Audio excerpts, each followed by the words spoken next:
اس علاقے، اس بستی اور اس گاؤں کے لوگ تو استفادہ کرتے ہیں، تو دوسرے درجے میں یہ تو ہو کہ کم از کم ہمارے گاؤں والوں کو، ہمارے شہر والوں کو، ہم جس جگہ امام لگے اس محلے والوں کو ہم سے کوئی فائدہ ہو۔ اور اگر یہ بھی صلاحیت فی الحال نہیں ہے تو اس پتھر کی طرح ہو جاؤ جو اللہ سے ڈرتا ہے اور ڈر کے پھٹ جاتا ہے۔ تو ظاہر بات ہے یہ تقویٰ تو انسان اپنے ذاتی طور پر ہمت کر کے اللہ سے مانگ کر اختیار کر سکتا ہے۔ تو امید ہے کہ جب یہ متقی بنے گا تو اللہ تعالیٰ اس کے ذریعے سے اس کے علاقے تک اس کا فیض پہنچائیں گے، اس تقوی میں اضافہ ہوگا تو پھر اس سے نہروں کی طرح گاؤں کے گاؤں سیراب ہوں گے، بستیوں کی بستیاں سیراب ہوں گی۔ اور اس کے لیے اللہ تعالیٰ کی طرف سب سے پہلے رجوع کرنا ہوتا ہے کہ اللہ تو مجھے قبول کر لے۔ اس نے قبول کیا تو صلاحیت کو خود دے دے گا۔ آج دیکھیں اگر کوئی فوج میں اپلائی کرے اور وہ کہے کہ یار میں جاؤں تو لیکن مجھے تو نہ پیراشوٹ سے چھلانگ لگانا آتی ہے نہ فائر کرنا آتے ہیں، کہا جائے گا ایک دفعہ تو اس محکمے والوں کے یہاں قبول ہو جا، سب کچھ یہ خود سکھا دیں گے۔ تو یہاں ایک دفعہ قبول ہو جائے تو سب کچھ خود سکھا دیں گے۔ یہ اللہ تعالیٰ نے ایک بہت بڑی امانت دی اس قرآن و سنت کی تعلیم کی، اس دین کی صورت میں کہ جو آسمان اور پہاڑ جس کو برداشت نہیں کر سکے اللہ نے انسان کو دی۔ انسان نے اس امانت کو لے لیا۔ انہ کان ظلوما جہولا۔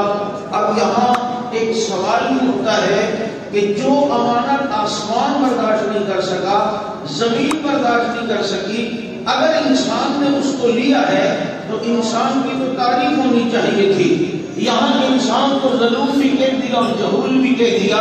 یہاں تو انسان کو بڑا اچھے انداز میں یوں پیش کرنا چاہیے تھا کہ بھائی پہاڑ اور آسمان، یہ زمین جس امانت کو برداشت نہیں کر پا رہے اسے ایک انسان قبول کرتا ہے تو اس کی یہاں تعریف ہونی چاہیے تھی۔ اسے کہا کہ ظلوما جہولا۔ مجدد الفسانی رحمۃ اللہ علیہ کی قبر پہ اللہ تعالیٰ کروڑوں رحمتیں نازل فرمائے، حضرت فقہ نے لکھا کہ یہاں در حقیقت انسان کی تعریف ہو رہی ہے۔ یہاں ظلوم بمانے ظالم کے نہیں ہیں، جہول بمانے جاہل کے نہیں ہیں، بلکہ ظلوم یہاں پر صفت انبیاء ہے۔ اور ظلوم وہ صفت کہ بہت بڑا مرتبہ ہونے کے باوجود انسان اپنے کو کچھ نہ سمجھے، اور فرشتوں کی صفت جہول کہ علم اتنا ہونے کے باوجود کہتے ہیں لا علم لنا الا ما علمتنا۔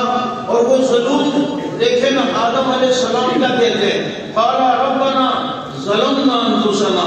حضرت یونس علیہ السلام کیا کہتے ہیں، لا الہ الا انت سبحانک انی کنت من الظالمین۔ اب یہاں اتنا بڑا مقام ہونے کے باوجود اپنے کو کچھ نہ سمجھا، اتنا علم ہونے کے باوجود فرشتوں نے اپنے کو لا علم بتایا۔